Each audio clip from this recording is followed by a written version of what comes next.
তো আল্লাহ বলছেন যে মহিলারা যেন তাদের সৌন্দর্য প্রকাশ না করে। তো এটা কে দেখবে? মহিলা যার সে দেখবে, মেয়ে যার সে দেখবে, বাপ দেখবে। আল্লাহ রাসূল সাল্লাল্লাহু আলাইহি সাল্লাম পিতাকে বললেন যে মান কানাত লাহু ওয়ালিদা ফাআল্লামাহা ফাহসানা তালিমাহা ওয়া আদ্দাবাহা ফাহসানা তাদিবাহা।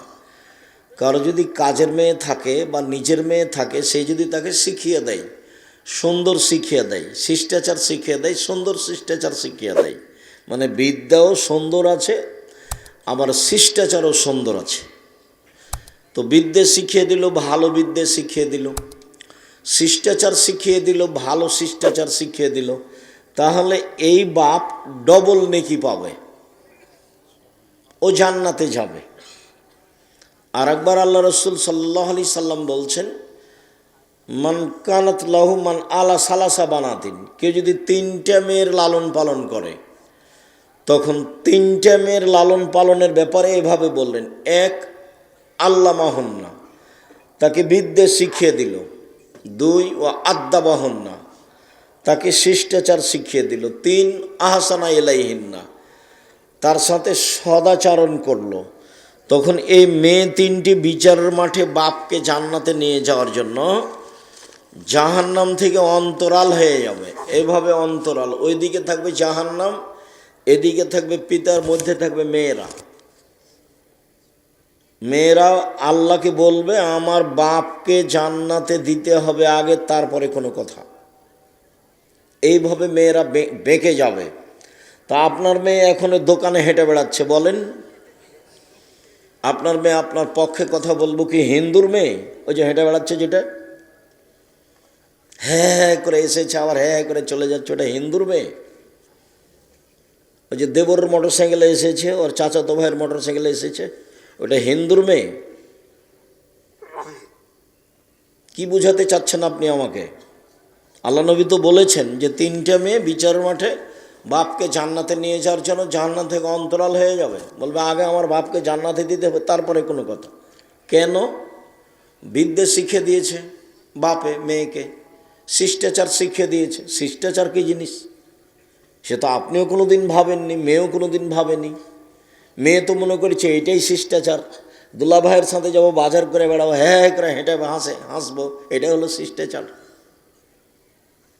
নাহলে ও কীভাবে আসে, চলে কিভাবে? আপনি দেখতে পান না?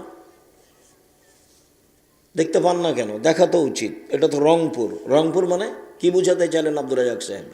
রংপুর মানে বুঝাতে চাইলাম যে জামাই বাড়িতে এসেছে, তো যুবতী মেয়েকে বলছে তোর দুলা ভাইকে চা দিয়ে পানি দিয়ে পান দিয়ে। কেন? আপনার স্ত্রী দিবে। আপনার স্ত্রী তো খাদেম, আজকে জামাই হচ্ছে মেহমান। আপনার স্ত্রী সেবা করবে জামাইয়ের। যেদিন আপনার স্ত্রী জামাইয়ের বাড়ি যাবে সেদিন জামাই খেদমত করবে, আপনার স্ত্রীর শাশুড়ির খিদমত করবে। আজকে পানি লাগবে আপনি দিবেন, না হলে আপনার স্ত্রী দিবে। চা লাগবে আপনি দিবেন, না হলে আপনার স্ত্রী দিবে। খাওয়ার পানি দিতে হবে আপনি দিবেন, না হলে আপনার স্ত্রী দিবে। তা আপনার মেয়ে গেল কেন দিতে? কি বুঝাতে চাচ্ছেন আপনি আমাকে? শিষ্টাচার কী জিনিস? জেনার নাম শিষ্টাচার, বেহায়ের নাম শিষ্টাচার, মারামারির নাম শিষ্টাচার, দাঙ্গামা হাঙ্গামার নাম শিষ্টাচার। একটা তো বিবাহ সূত্রে দিয়েছেন, আর একটা ফাও দিলেন কেন? ও তো কোলে করে নিয়ে বসে থাকে, দেখেন না আপনি? আপনিও দেখেন, আপনার স্ত্রী দেখেন। আপনাদের স্বামী স্ত্রীর লজ্জা বলে কোনো জিনিস নাই। আপনারা দুইজন নিজেকে মানুষ মনে করেন, আসলে এগুলো মানুষ নয় তো, এটা পশু প্রাণী। নিজেকে গরু ছাগল মনে করবেন যে আমি গরু ছাগল। নইলে আপনি বলেন যে আমি ভালো, বলেন দেখি। ওই যে দোকানে বসে আছে ল্যাংটা মেয়ে নাচছে, মাথায় টুপি দিয়ে আছে, ইসলাম নামাজ পড়ে এসে দোকানে বসে আছে 4-5 জন মেয়ে নাচছে, দেখছে। ও বলুক যে আমি ভালো মানুষ। এই ছেলে, তোমার বাপ দেখে বসে, তোমার বাপকে বলো যে আপনি ভালো মানুষ। কি বলে দেখি, এখন বলো, আজকে গিয়ে বলিও যে আব্বা বলেন তো আপনি আমি ভালো মানুষ, এ কথা বলেন তো দেখি কি বলে। চুপ থাকবে, বলতে পারবে না যে আমি ভালো মানুষ। স্বভাবই তো ভালো না, তো বলবে কি দিয়ে ভালো? স্বভাবই তো খারাপ, স্বভাব খারাপ, খাসলত খারাপ, অভ্যাস খারাপ, চালচলন খারাপ, নীতি খারাপ, শিষ্টাচার খারাপ। তার কল্যাণের কি আছে? আল্লাহ রসুল বললেন, বিদ্যা শিখিয়ে দিল, সুন্দর শিখিয়ে দিল, শিষ্টাচার শিখিয়ে দিল, সুন্দর শিষ্টাচার শিখিয়ে দিল। শিষ্টাচার কি তুমি তো কোনোদিন দেখো না, তোমার মাও জানে না, তোমার বাপও জানে না। তোমার মা তো শিষ্টাচার জানে না। বিসমিল্লাহ বলে তোমার মা তোমার ছোট বোনকে দুধ খাওয়ায়, বলেও তোমার আম্মাকে বলিও আজকে যে আমার ছোট বোনকে যে আপনি দুধ খাওয়ান, তো বিসমিল্লাহ বলেন। তোমার মা যদি বিসমিল্লাহ না বলে তাহলে এ দুধ শয়তান খাবে, নিশ্চিত খাবে, অবধারিত খাবে। আল্লাহর নবী বলেছেন খাবে, অতএব খাবেই খাবে। তো তোমার মা বিসমিল্লাহ বলে না। আল্লাহ রসুল বলছেন যে যে খাদ্যের উপরে বিসমিল্লাহ বলা হয় না সে খাদ্য শয়তান খায়। আল্লাহ নবী বলছেন বিসমিল্লাহ বলে দরজা বন্ধ করো, বিসমিল্লাহ বলে তরকারির ভাতের পাতিল ঢাকো, বিসমিল্লাহ বলে জিনিসপাতি আটা টাটা যা আছে সব ঢাকো, বিসমিল্লাহ বলে দরজাটা বন্ধ করো, জানলাটা বন্ধ করো, বিসমিল্লাহ বলে বাল্বটা অফ করো। আর যার বাড়িতে বাহির দরজা নাই, এটা তো রংপুর, বাহির দরজা লাগে না কেন? এ বাড়ির কোনটা বাহির দরজা এটাই তো বোঝা যায় না, সবই তো ফাঁকা। এটা রংপুর, বৃহত্তর রংপুর, প্রায় সাতক্ষীরার মতো। সাতক্ষীরা মানে ওইদিকে একটা ঘর, এদিকে একটা ঘর, মধ্যে গরুর গাড়ির রাস্তা। তো এখানে ফের ইমান টিকবে কি করে? এরা আবার তাহাজ্জুদ পড়ে। কি তাহাজ্জুদ পড়ে কে জানি, আল্লাহ ভালো জানে কি তাহাজ্জুদ পড়ে। বাড়ি ঘেরতে হবে চটছালা দিয়ে, জমিদারি আছে ইট দিয়ে ঘেরো, টাকা আছে না আছে চটছালা দিয়ে ঘেরো। বাইরে একটা দরজা থাকবে, বাহির দরজা কি গরিব মানুষ, একটা পর্দা ঝোলানো থাকবে। আপনার স্ত্রী যখন রাতে ঘুমাতে যাবে তো ওরকম একটা কাঠখড়ি কিছু, এক আঙ্গুল দেড় আঙ্গুল বা কিছু বিসমিল্লাহ বলে রেখে দিবে। আল্লাহ রসুল বলেছেন সকাল পর্যন্ত এই দরজাতে শয়তান ঢুকতে পারবে না। হাদিস বুখারী মুসলিম। তো তোমার মা কি শিষ্টাচার জানে? তোমার মা তোমার বোনকে বিসমিল্লাহ বলে দুধ খাওয়ায় না। তোমার মা ভাতের পাতি থেকে ভাতটাও বের করতে জানে না, এমনিতে চামচ ডুবিয়ে দেয়। বলো তো কোন দিক থেকে চামচ ডুবাতে হবে? এক পাশ থেকে। তরকারি এক পাশ থেকে, গামলার ভাতটা উঠাতে হবে এক পাশ থেকে। তো কি শিষ্টাচার জানলো? তোমার বোনের নখগুলো বড় আছে, এটা কোন শিষ্টাচার? নখে নেইল পালিশ আছে, এটা কোন শিষ্টাচার? নেইল পালিশ তো ইহুদি খ্রিস্টানদের পতিতালয়ের মেয়েদের বৈশিষ্ট্য। ইহুদি খ্রিস্টানদের পতিতালয় আছে না, পতিতালয় মেয়েরা যারা যে বেশ্যা, যারা জেনা করে, তো ওদের বৈশিষ্ট্য হলো নখে নেইল পালিশ। তো তোমার বোনের আছে কেন? তো তোমার বাপ নেই বেঁচে? দেখে না তোমার বাপ? শুধু খালি উপার্জন করে খাওয়াতে পারলে বাপ হওয়া যায়? ভিক্ষে করেও তো মানুষ খায়।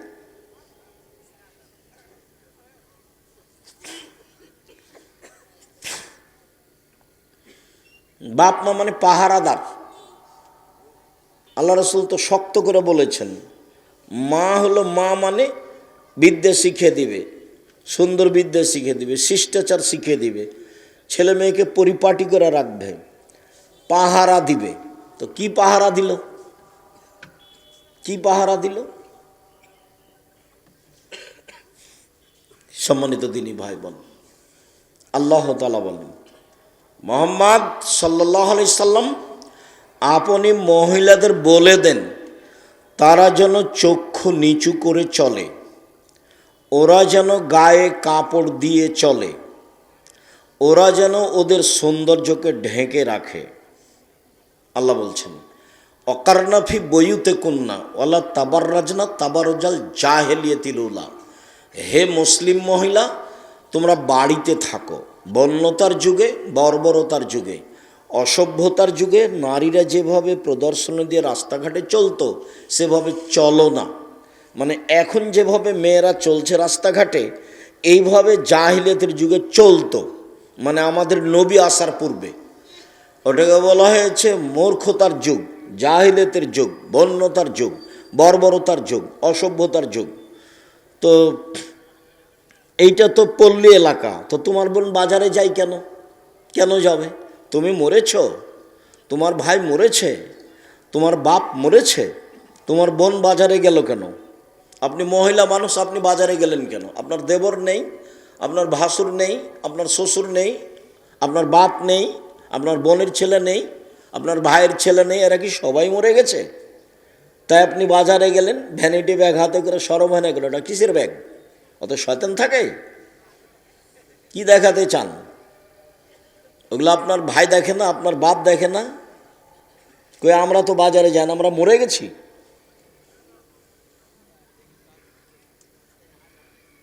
কেন যাবেন? কেন বাজারে যাবেন মহিলা মানুষ? কেন আপনাকে এভাবে চলতে শিখতে হলো? জিনিস আপনাকে কিনতে হবে কেন? সহজ পথ।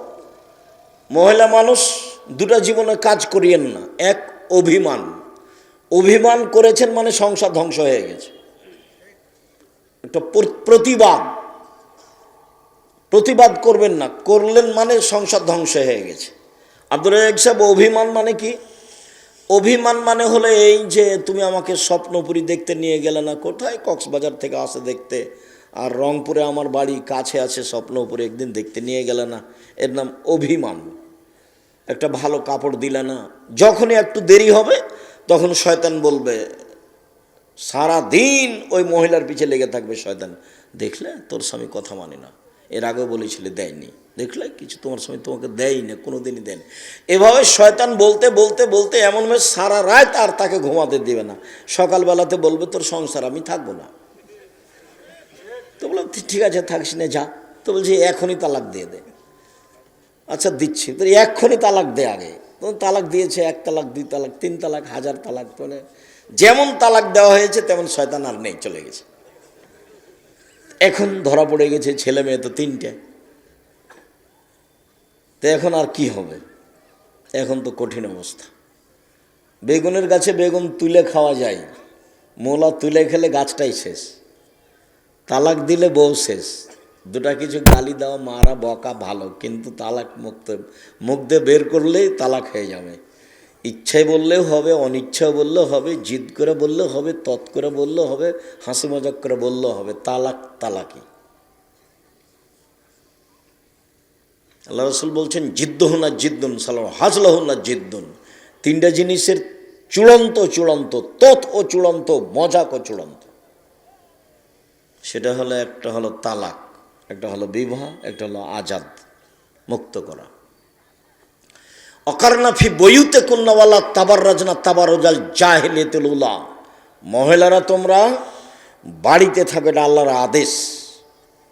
বন্যতার যুগে, বর্বরতার যুগে, অসভ্যতার যুগে যেভাবে চলতো, এখন যেভাবে দেখছে, দিন রাত দেখতে পাচ্ছেন রংপুর বাজারে, আপনার ওই আরও যে আশেপাশে যেগুলো বাজার আছে সেগুলোতে। তা আমার তো সন্দেহ হয় যে আসলে এসব কি হিন্দুর মেয়ে না আসলে মুসলমানের মেয়ে। সম্মানিত দিনী ভাই বোন, আল্লাহ তাআলা বলেন, ইয়া আইয়ুহান নবী কুল্লি আজওয়াজিকা বানাতিকা নিসাইল মুমিনিনা ইউদনিনা আলাইহিন্না মিন জালাবিবিহিন্না। মুহাম্মদ সাল্লাল্লাহু আলাইহি সাল্লাম, আপনি আপনার মেয়েদেরকে, জনগণের স্ত্রীদেরকে, মহিলাদেরকে বলে দেন, তারা যখন বাড়ি থেকে বের হবে, প্রয়োজনে যদি বের হয়, তাহলে সে যেন মুখের উপরে কাপড় ঝুলিয়ে পর্দা করে বের হয়। তো শাড়ি পরলে পর্দা থাকে? এই ছেলে,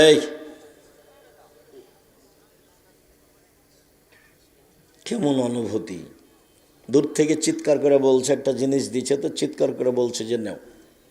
কি অনুভূতি! এই ছেলেরা, এই তোমরা যারা কয়েকজন আছো কি না আমার কাছে ধরা পড়ে না, পাহারা দাও, আশেপাশে দাঁড়িয়ে থাকো। আশেপাশে কেউ যেন মোটর সাইকেল স্টার্ট দিয়ে না যায়, গেলে দূরে গিয়ে স্টার্ট দিবে, এখানে নয়। আর আমি তো আপনাকে বক্তব্য শোনাতে বাধ্য নই। ক্লাস থেকে বের হয়ে এসেছি, আবার গিয়ে ক্লাস করব ইনশাআল্লাহ। আমি এত ব্যস্ততার মধ্যে আপনার কাছে এসেছি, আপনার জন্য এসেছি। আপনার আমি কিছু না কিছু উপকার করবই করব ইনশাআল্লাহ, এই জন্য এসেছি। এখন আপনি যদি নিজেকে গরু ছাগল মনে করেন তাহলে তো আমি বুঝাতে পারবো না, পশু প্রাণী মনে করেন তাহলে তো বুঝাতে পারবো না। আল্লাহ কোরআন মাজিদকে দিলেন পাহাড়ের ওপরে, তো পাহাড় বলছে বহন করতে পারবো না এই আমানত। আসমান জমিনকে দিলেন, না পারবো না।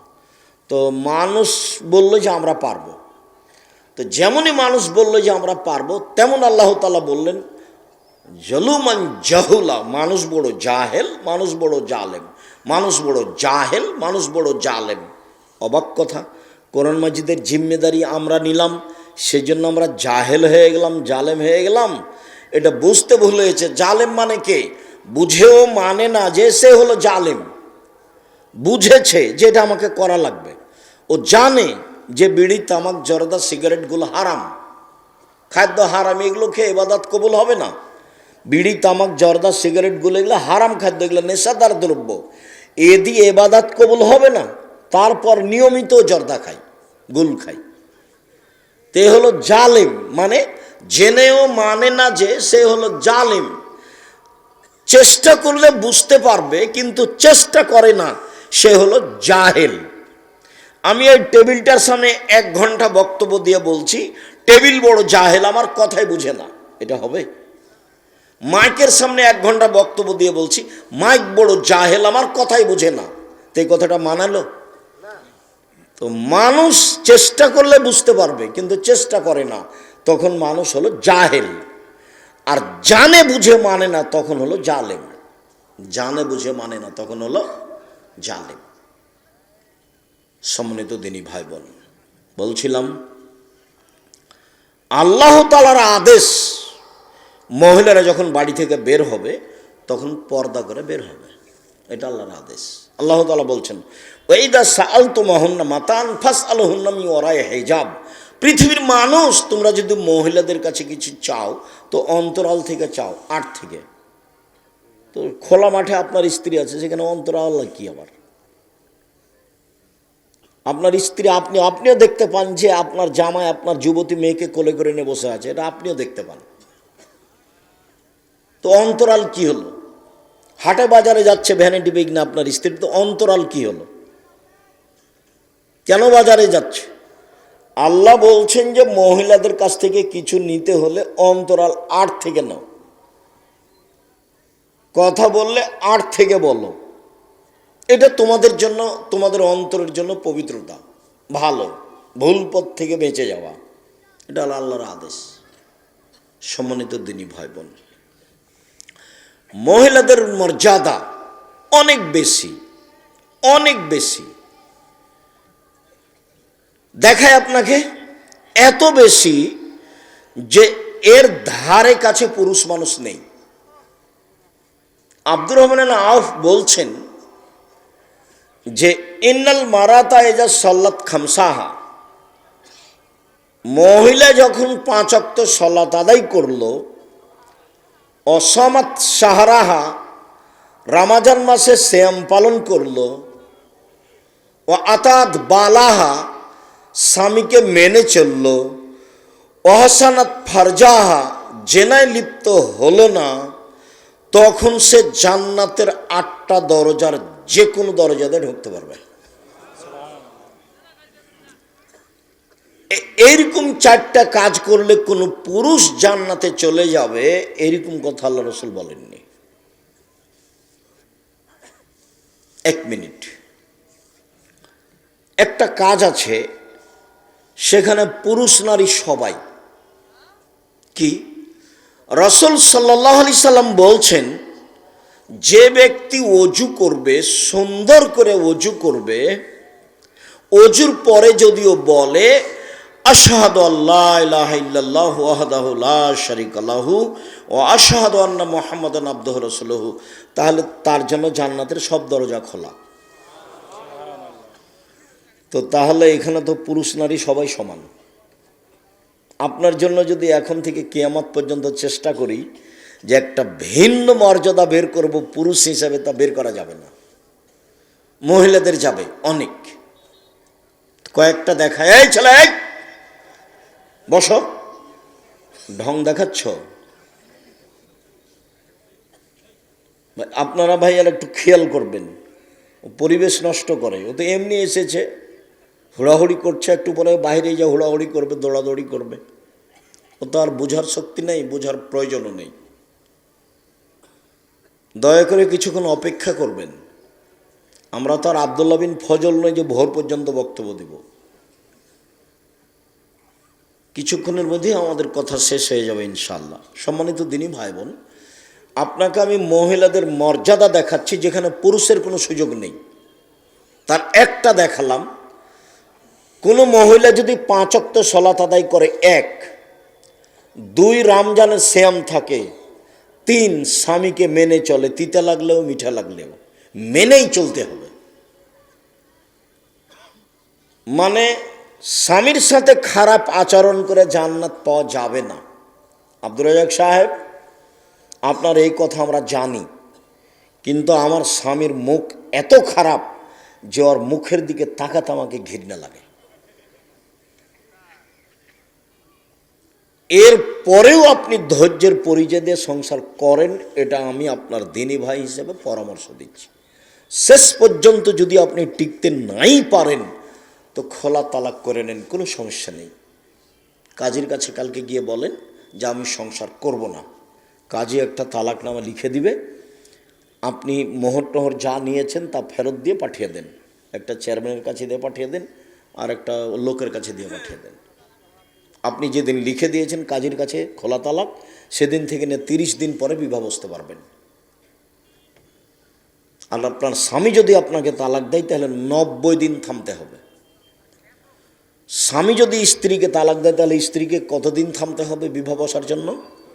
90 দিন। আর যদি মহিলা নিজে খোলা তালাক নেয় তাহলে কতদিন? 30 দিন। সংসার করিয়েন না। সংসার করলে তিতা লাগুক আর মিঠা লাগুক মেনেই চলতে হবে।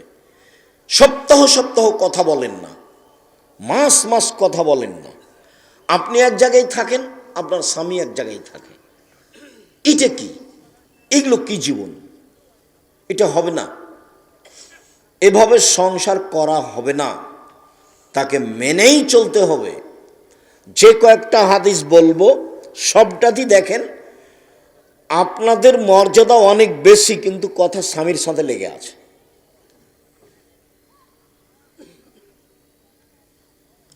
1 5 ওয়াক্ত সালাত, 2 রমজানের সিয়াম রোজা, 3 স্বামীকে মেনে চলা, 4 জেনায় লিপ্ত না হওয়া। কোনো সময় যদি জেনা ঘটে গিয়ে থাকে তাহলে আজ থেকে বন্ধ, তোবা করতে হবে। তাহলে কয়েকটা জিনিস হবে। 1, যে কোনো বিপদ থেকে আল্লাহ বাঁচিয়ে দিবেন জেনা বন্ধ করতে পারলে। প্রমাণ তো অনেক বড় কথা হলো। প্রমাণ আপনিও জানেন, খালি বললেই ধরা পড়বে। কেন? ওই যে 3 জন মানুষ রাস্তায় হাঁটছিল, বৃষ্টি আসলো, তখন তারা পাহাড়ের একটা গর্তে ঢুকলো, উপর থেকে একটা পাথর এসে গর্তটা বন্ধ হয়ে গেল। তো এখন ওরা বের হবে কি করে? ও তো কয়েকশো মন ওজনের পাথর, কয়েক কোটি মন ওজনের পাথর, ওরা তো ঠেলে পার হতে পারবে না। তখন একজন বলছে যে আল্লাহ, আমার মা বাপকে ভালোবাসতাম, পাথরটা একটু সরিয়ে দাও। তো আল্লাহ ঠিক আছে দিলাম। তো একজন বলল আল্লাহ, আমি একটা কাজের লোক নিয়েছিলাম, অর্ধেক দিন কাজ করলো, মনটা খারাপ করলো, চলে গেল, আমি টাকা দিতে চাইলাম, নিল না। অনেক দিন পরে এসে বলছে টাকা দেন, অর্ধেক দিন কাজ করেছি, টাকা দেন। তা আমি বললাম সব নিয়ে যাও, এগুলো আমি তোমার জন্য করেছি। তা আমাকে বলছে মজাক করবেন না, অর্ধেক দিনের টাকা দিবেন। বললাম মজাক করিনি, সব নিয়ে যাও। সব নিয়ে চলে গেছে। এই কাজটা তোমার জন্য করেছি, পাথরটা সরিয়ে দাও, বলে দিলাম। তো একজন বলছে যে আমি আমার চাচাতো বোনের সাথে অন্যায় করতে চেয়েছিলাম।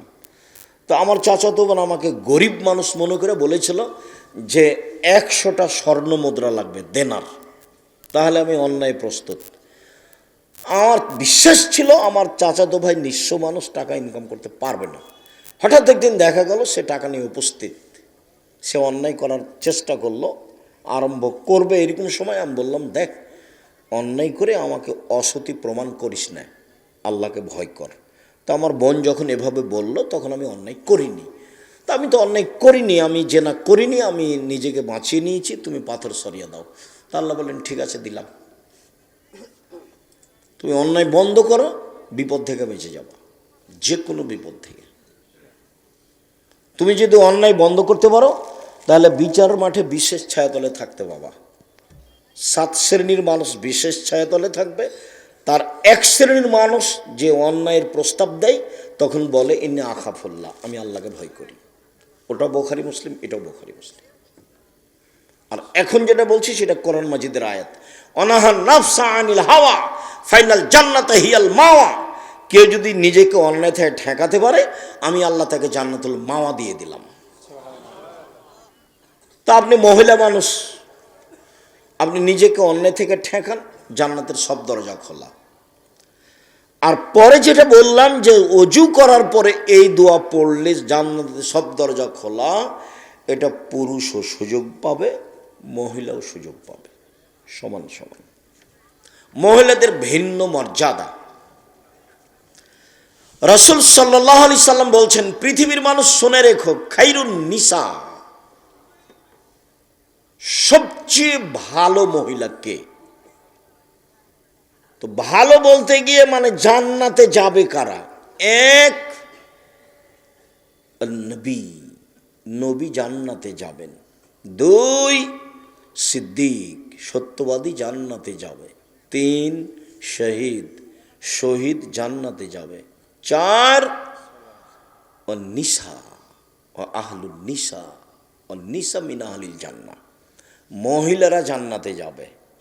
মহিলারা জান্নাতে যাবে বলে আল্লাহ রাসূল চুপ হলেন না, আর একটু বললেন, সেটা হলো এক, আল অদুদ, স্বামীর সাথে প্রেম বিনিময় ভালোবাসায় আগ্রহী যারা। দুই, বেশি সন্তান দিতে পারে যারা। তিন, আল আউদ, কোনো সময় স্বামী মন খারাপ করলে হাত ধরে বলে, যতক্ষণ পর্যন্ত তুমি খুশি না হবা ততক্ষণ পর্যন্ত আমি কোনো কিছু খাবো না। এই নারী জান্নাতি নারী। এক, নবী জান্নাতে যাবে, তো ওখানে তো আমরা নেই। দুই, সিদ্দিক জান্নাতে যাবে, সত্যবাদী, আমরা তো সারাদিনে কত যে মিথ্যা বলছি হিসেবে নিকাশ। তিন, শহীদ, শহীদ তো শহীদই, আপনি যাকে শহীদ বলছেন এটা নয়, শহীদ জান্নাতে যাবে। চার, নিসাউ মিন আহলিল জান্নাহ, মহিলারাও জান্নাতে যাবে। আপনার তো সিরিয়াল আসলো না, কই আপনি? আপনার কোনো মর্যাদা ভিন্নভাবে নেই, মহিলারা জান্নাতে যাবে। মহিলারা জান্নাতে যাবে বলে আল্লাহ রাসূল তিনটা কথা বললেন। এক, স্বামীর সাথে ভালোভাবে চালচলনে থাকে যারা। দুই, বেশি সন্তান দেয় যারা। ভুলেও কোনো দিন একটা বা দুইটা সন্তান নিয়ে নিজেকে মনে করবেন না যে আর সন্তান লাগবে না। সন্তান কম হলে ইহকালও লস, সন্তান কম হলে পরকালে লস। সন্তান কম হলে ইহকালে লস মানে টাকা পয়সা কম হবে, ছেলে মেয়ে বেশি হবে, উপার্জন বেশি হবে। ছেলে মেয়ে কম হলে পরকালে লস কি? একটাই তো ছেলে, কয়টা মরে আর কয়টা থাকে? আল্লাহ রাসূল বলেছেন, যদি কারো দুইটা ছেলে মেয়ে মারা যায় ছোট অবস্থায়, তো এই ছেলে মেয়ে বাপকে মাকে জান্নাতে নিয়ে যাবেই, একটা হলেও হবে। তো আপনার ছেলে মেয়েই মাত্র একটা বা দুইটা, কয়টা মরে আর কয়টা থাকে? আপনারা দেখেন, হয় 10 ভাই বোন আছেন, নাহলে 8 ভাই বোন আছেন, দেখবেন যে দুজন মারা গেছে। এই জন্য ছেলে মেয়ে কম হলে ইহকালে লস, পরকালে লস। বাচ্চা দিতে বেশি পারে যে। তিন, স্বামী রাগ করলে হাত ধরে ক্ষমা নেয় যে। এই হলো জান্নাতি নারী। চলেন, রাসূল সাল্লাল্লাহু আলাইহি সাল্লাম বলেন, মান আলা জারিয়াতাইনে, কেউ যদি দুইটা মেয়ের লালন পালন করে, তো সেই পিতা আর আমি জান্নাতে একসাথে থাকব। এইভাবে আঙ্গুল দুটি যেমন জমা আছে। রাসূলের সাথে থাকার সুযোগ খুব কম, তবে একেবারেই সাথে থাকা যাবে। একসাথে মেয়ের লালন পালন করে যে, দুইটা মেয়ের।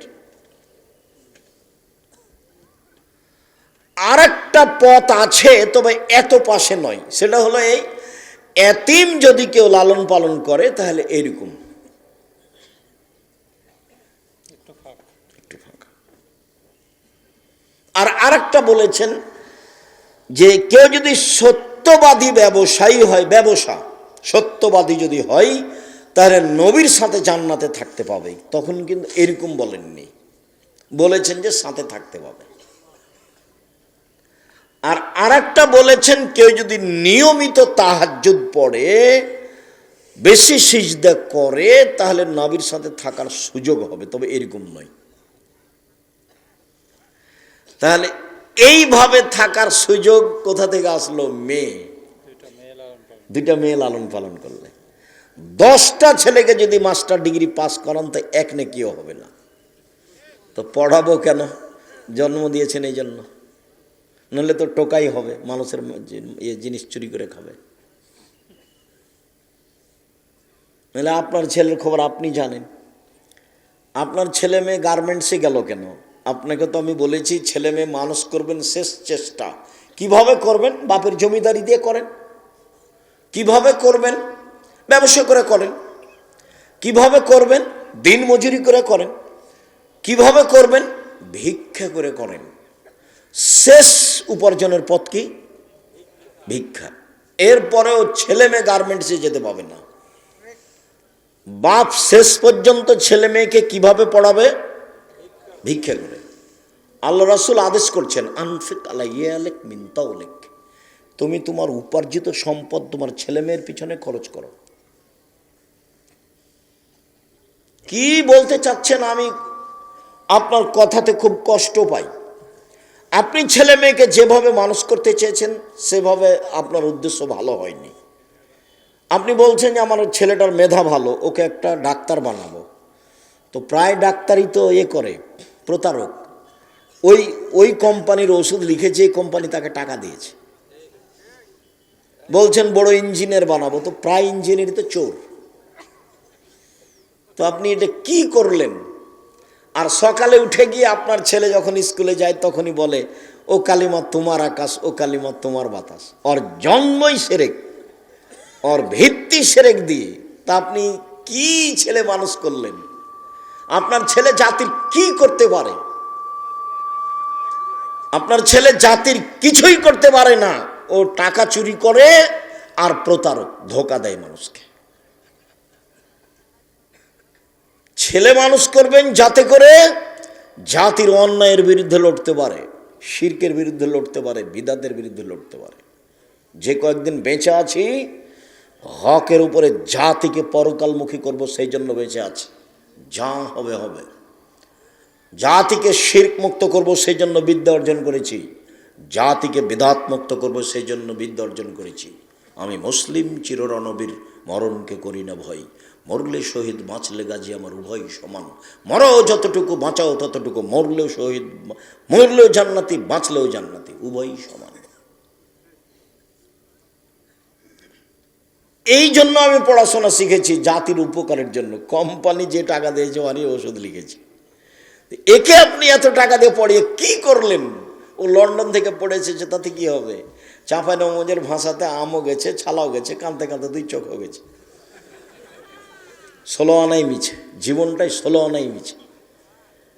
আপনিও নিজে বিবেচনা করেন, ছেলে মেয়েও যেন জাতির কল্যাণে আসে, এই জন্য পড়ান। বেগম রোকিয়া বই লিখেছে, রংপুর বাড়ি। কে না চিনে না তাকে? আমি তো কোনোদিন সম্মান দিতে পারিনি। রংপুর ট্রেন স্টেশনে, কথার কথা সত্য, কিন্তু রংপুর ট্রেন স্টেশন খাস নয়। সেটা হতে পারে সম্ভবত পাটনা। তো পরহেজগার মেয়েরা হজ করতে যাবে, মহিলারা। তখন ওদের বাপ চাচারা কেউ ট্রেন স্টেশনে গিয়ে রেখেছে, তোমরা বসে থাকো, ট্রেন আসবে, তখন আমরা ট্রেনে উঠবো। তখন বেশি পর্দা করে তো একটা বড় চাদর দিয়ে ওরাকে ঢেকে রেখেছে। তখন স্টেশন মাস্টার ওখান দিয়ে যাচ্ছে আর বলছে, কিসের বস্তা এগুলো? যে পা দিয়ে লাথি। কিসের বস্তা এগুলো? কিসের বস্তা? লাথি দিয়ে দেখাচ্ছে। তার মানে বেগম রোকিয়া ওই পর্দাকে দেখাচ্ছে যে এটা পর্দা, নিন্দা করছে। এ হলো রোকিয়া। আর একটা যদি বই পড়েন ওকে চেনার জন্য, তাহলে পড়তে হবে কেন হব অবরোধবাসিনী। বইয়ের নাম কি? কেন হব অবরোধবাসিনী। ওরাও রংপুর গাইবান্ধা, এরাও রংপুর। বইয়ের নাম কি? কেন হব অবরোধবাসিনী। এখানে থাকতেও পারে। 10 টাকা খরচ করার হিসাব করিয়েন। জাতির কল্যাণ চেয়েছি মুখে, কলমে, মিডিয়ায়, জীবন বাজি রেখে চেষ্টা চালিয়ে যাচ্ছে। 10টা টাকা খরচ করতে ইতস্তবোধ করবেন না। 10টা টাকা দিয়ে একটা বই কিনে নিয়ে গিয়ে বাজারে কোনো মসজিদে রেখে দিলে ও যদি একদিন পড়ে, যেখানে আমরা যেতে পারবো না, আপনি তো তখন থেকে এসে জিলাপি খাচ্ছেন, বাদাম খাচ্ছেন, কত কি আবার চা খাচ্ছেন, কত পয়সা খরচ করলেন। শুধু মুখে আছি তা নয়, সব সময় বলছি, মিডিয়ায় আছি, মুখে আছি, কলমে আছি, থাকবো ইনশাল্লাহ। দিনের ব্যাপারে, চূড়ান্ত সঠিক দিনের ব্যাপারে আপনার পাশে থাকার জন্য জীবন বাজি রেখে চেষ্টা চালিয়ে যাচ্ছি, কোনো প্রকার অলসতা নিয়ে চলিনি এবং মুখে কলমে জাতিকে ফাঁকি দিনি। জাতির যদি রাস্তাঘাট করে দিতে না পারি, জাতির যদি স্কুল কলেজ করে দিতে না পারি, জাতিকে চূড়ান্ত সঠিক ধর্ম দিতে পারবো ইনশাল্লাহ। ধর্মের ব্যাপারে জাতিকে ফাঁকি দিয়ে পরকাল হারাতে রাজি নই। আমি রংপুরে প্রতিষ্ঠান করতে চাইনি এ কথা নয়, দিনাজপুরে প্রতিষ্ঠান করব কেন, রংপুরেই করব। কেননা রংপুর হচ্ছে বিভাগীয় এলাকা এবং কেন্দ্রীয় একটা শহর, বড় এলাকার। কিন্তু ও দিনাজপুর হলো তো 20 বিঘা জমি দিল, এখানে দিবে কে? আমি তো এখন পর্যন্ত কাউকে ওরকম পাইনি। 10 বিঘা দিতে চেয়েছিল একদম সে পঞ্চগড়ে, তবু মিল খাইনি নাকি রেস্ট্রি হয়নি আমার জানা অনুপাতে। আমি চেয়েছি, আমার বড় মনে সাধ, এই দেশের মাটিতে জামিয়া সালাফে প্রতিষ্ঠানের মাধ্যমে ছেলে মেয়েদের বাংলা, ইংরেজি, আরবি উন্নত মানের শিক্ষা দিয়ে জাতির অন্যায়ের বিরুদ্ধে লড়বো। মুখে বল, মিডিয়ায় লড়বো ইনশাল্লাহ। জামিয়া সালাফের ছেলে মেয়ের ভর্তির সময় হলো ডিসেম্বরের 1 তারিখ থেকে ফর্ম বিতরণ হয়, 1 জানুয়ারি ভর্তি হয়। দিনাজপুরে পাঠাবেন, নাহলে ঢাকায় পাঠাবেন, নাহলে রাজশাহী পাঠাবেন, নাহলে এখানে যে আপনাদের জামিয়া সালাফের সাথে সম্পৃক্ত প্রতিষ্ঠান প্রাথমিক এখানে রাখেন। এগুলো আমাদের তদারকিতে থাকছে। বই পুস্তক আবদুল্লাহ লিখা বই আছে, আর উপস্থিত ফতোয়া যেটা মানে 1000 প্রায় ফতোয়া আমার তদন্তে, আমি ফতোয়া বোর্ডের পরিচালক হিসাবে 1000 ফতোয়া দিয়ে বই লেখা হয়েছে। আবদুল্লাহর বই তো আছেই, আমাদের তো উপদেশ বই আছে। তার উপরন্ত নামাজ শিক্ষার ব্যাপারে আমি চেষ্টা করেছি। এত নামাজ শিক্ষা বই থাকার পরে লেখার প্রয়োজন ছিল না। এরপরে আমি কিছু ত্রুটি বুঝতে পারাই একবারে হাতে ধরে শিখিয়ে দেওয়ার মতো করে চেষ্টা করেছি। প্রচলিত সালাত বনাম রাসূল সাল্লাল্লাহু আলাইহি ওয়াসাল্লামের সালাত। সম্মানিত দিনী ভাই বোন, রাসূল সাল্লাল্লাহু আলাইহি ওয়াসাল্লাম মহিলাদের ব্যাপারে বলেন, পৃথিবীর মানুষ শুনে রেখো, তোমাদের উপরে মহিলাদের 5টি জিম্মেদারি রয়েছে। এরকম 5টা জিম্মেদারি পুরো মহিলাদের জন্য নেই, যেগুলো পুরুষের উপরে পালন করতে হবে, অথচ পুরুষের উপরে আছে। 1, যে মানের খাচ্ছেন স্ত্রীকে সে মানের খাওয়াবেন। আতে মামাতায়েন্তা অক্সু হামাক্তা সাইতা, যে মানের কাপড় পরছেন সে মানের পরাবেন। 3, ওলা তুকাব্বে, কটু কথা বলবেন না, গালি দিবেন না, মারবেন না, কটু কথা বলবেন না। ভুলেও কখনো বলবেন না যে তোমার ঠোঁটটা কালো, ভুলেও কখনো বলবেন না যে তোমার রং কালো, ভুলেও কখনো বলবেন না যে তোমার স্বভাব খারাপ। এগুলো কথাতে কষ্ট পাই। এগুলো কথা বললে ও আপনার সেবা করতে পারবে না, কষ্ট পাবে। আর আল্লাহ ওকে সৃষ্টি করেছেন আপনার শান্তি তৃপ্তির জন্য। অমিন আয়াতিহান খালাকালাকুম মিন আনফুসিকুম লিতাসকুনু ইলাইহা, আল্লাহ তোমাদের মধ্য থেকেই তোমাদের স্ত্রীদের সৃষ্টি করেছেন যাতে করে তোমরা সেখানে শান্তি তৃপ্তি পাও। তো গালি দিলে এটা কিভাবে হবে, মারলে এটা কিভাবে হবে, নিন্দা করলে এটা কিভাবে হবে? ওলা তাজরিবাল ওয়াজহে, কখনো মুখের উপরে মারবা না। ওলা তাতরুকা ইল্লা ফিল বাইতে, নিজের বাড়ি ছাড়া কোথাও থাকতে দিবেন না। শ্বশুর বাড়ি, খালার বাড়ি, ফুফুর বাড়ি কোথাও গিয়ে থাকতে পাবে না। যদি থাকাই লাগে আপনি সাথে থাকবেন। এই 5টা জিম্মেদারি আপনার উপরে দেওয়া হয়েছে, কিন্তু আপনার জিম্মেদারি আপনার স্ত্রীর উপরে এভাবে দেওয়া হয়নি। হ্যাঁ, তখন বলা হয়েছে, আল্লাহ রাসূল বলেছেন, খাইরুন নিসা, এই ছেলে একটু থামো। যখন আল্লাহ রাসূল বললেন যে সবচেয়ে ভালো নারী, সবচেয়ে ভালো নারী কে? তখন বললেন এক, এজা নাজার তেলাইহা সাররাত, যখন তুমি তার সাথে কথা বলো তখন হাসি মুখে বলে। দুই, তুমি আদেশ করলে পালন করে।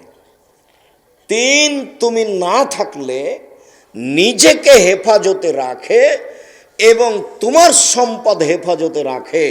এই তিনটা গুণ আছে যার, সে হলো সবচেয়ে ভালো নারী। মনে থাকবে না?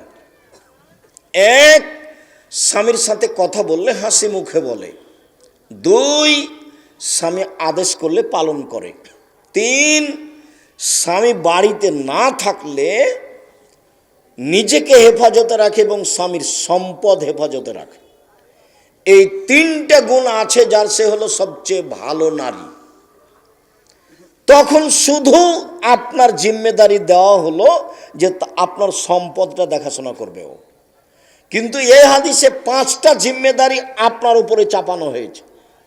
এক, যে মানের খাবেন সে মানের খাওয়াবেন। দুই, যে মানের পড়বেন সে মানের পড়াবেন। তিন, কটু কথা বলতে পাবেন না। চার, মুখরে মারতে পাবেন না। পাঁচ, নিজের বাড়ি ছাড়া কোথাও থাকতে দিবেন না। ওর মান সম্মান রক্ষা আপনাকে করতে হবে।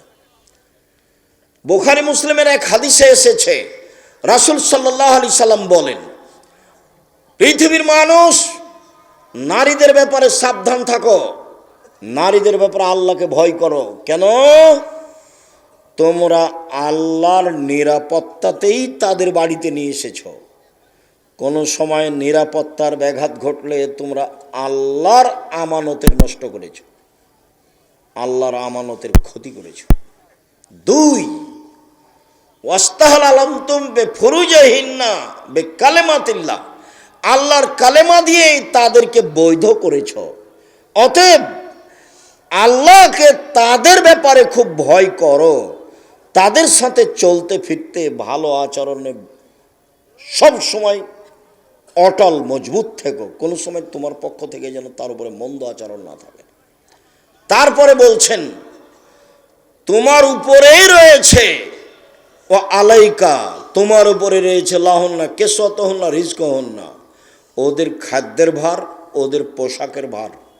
ওদের খাদ্যের ভার, ওদের পোশাকের ভার তোমাকেই পালন করতে হবে। এগুলো সব জিম্মেদারি আপনার উপরে দেওয়া আছে তার মানে তাদের মর্যাদা যত বেশি, কোনো পুরুষের কোনোভাবেই অত মর্যাদা কারো উল্লেখ নেই। রাসূল সাল্লাল্লাহু আলাইহি সাল্লাম বলেছেন, আর দুনিয়া কুল্লুহা মাতা ও খাইরু মাতাই দুনিয়াল মারাতুস সলেহা, সারা পৃথিবী সম্পদ, সবচেয়ে উত্তম সম্পদ হচ্ছে ভালো স্ত্রী। একটু দেখেন তো, সাওবান রাদিয়াল্লাহু তাআলা আনহু বলছেন যে, লাউ আলিম তো আইয়ু মালিন আফজাল ফানাত্তাখে যাও, আমরা যদি জানতাম যে সবচেয়ে ভালো সম্পদ কোনটি, তাহলে আমরা সেটা গ্রহণ করতাম। আমরা যদি জানতাম সবচেয়ে ভালো সম্পদ কোনটি, তাহলে আমরা সেটা গ্রহণ করতাম। তখন আল্লাহ রাসূল বলছেন, শোনো, আফজালহু, সম্পদের সবচেয়ে ভালো সম্পদ হলো লিসানুন জাকির, ওই জিহ্বা, যেই জিহ্বা আল্লাহকে ডাকে, সুবহানাল্লাহ, আলহামদুলিল্লাহ, আল্লাহু আকবার বলে, সেই জিহ্বা হচ্ছে সঞ্চিত সম্পদ। দুই, কালবুন শাকির,